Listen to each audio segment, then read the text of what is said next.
तुम्ही केलेली कढी देखील फुटते का? श्री स्वामी समर्थ. आज एकदम साधी सिंपल इथे रेसिपी बनवणार आहोत. तर ती म्हणजे कढी. तरी ते साधी कढी न बनवता भजी टाकलेली कढी जी सगळ्यांना आवडते ती बनवणार आहे. बराच वेळेस बघा कढी फुटते किंवा कढीमध्ये टाकलेले भजे भिजत नाही, कडकच राहतात किंवा एवढे गाळ होतात की त्यांचा पार चुरा होतो. तरी ते अगदी प्रमाणामध्ये आपण कढी करणार आहोत. त्याच्यासाठी अर्धी वाटी दही घेतलेलं आहे आणि 2 चमचे बेसन पीठ घेतलेलं आहे. याच्यामध्ये अर्धी वाटी पाणी घालून मिक्स करणार आहे. एवढं मिश्रण तुम्ही मिक्सरमध्ये देखील फिरवून घेऊ शकता, परंतु मी ते बाउलमध्येच मिक्स करून घेतलं. खूप पाणी घालायचं नाही, नाहीतर बेसन पिठाच्या गुठळ्या मोडणार नाहीत. सगळ्या गुठळ्या मोडून झाल्या की पाव चमच्यापेक्षा थोडीशी जास्त हळद घातलेली आहे आणि पुन्हा अर्धी वाटी पाणी टाकून मिक्स करून घेतलं.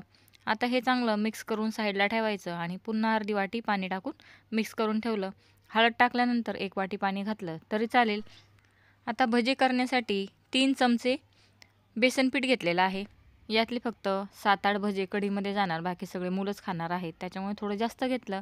चवीनुसार मीठ, पाव चमच्यापेक्षा थोडासा कमी सोडा घातलेला आहे आणि पाव चमचा हळद घातली आणि थोडं थोडं पाणी घालून इथे बॅटर बनवायचं आणि चांगलं मिक्स करायचं.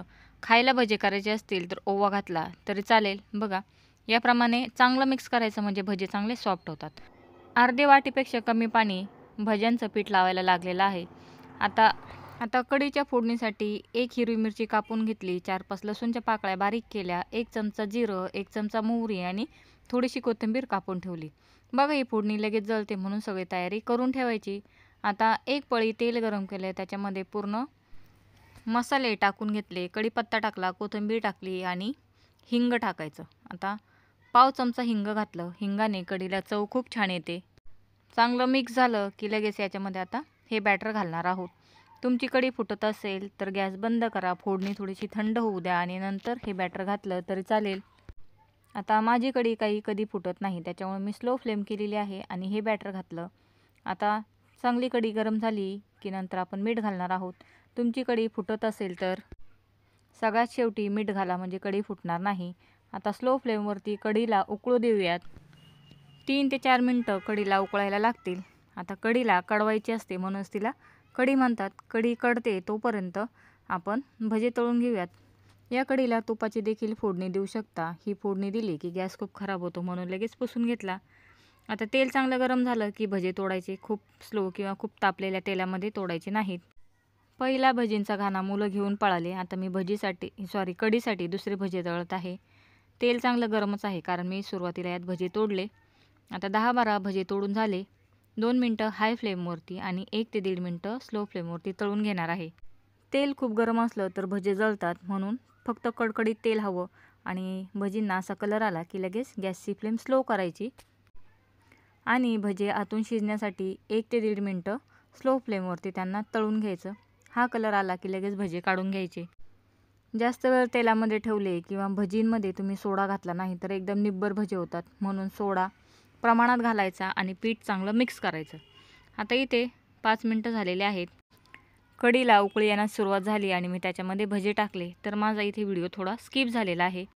मोबाईलचा कॅमेराच बंद झाला, माझं लक्ष नव्हतं. तर इथे भजे टाकले. भज्यांना खाली दाबायचं आणि 5 मिनटं स्लो फ्लेमवरती कढी उकळू द्यायची. नंतर गॅसची फ्लेम बंद करायची आणि झाकण ठेवून सोडून द्यायचं.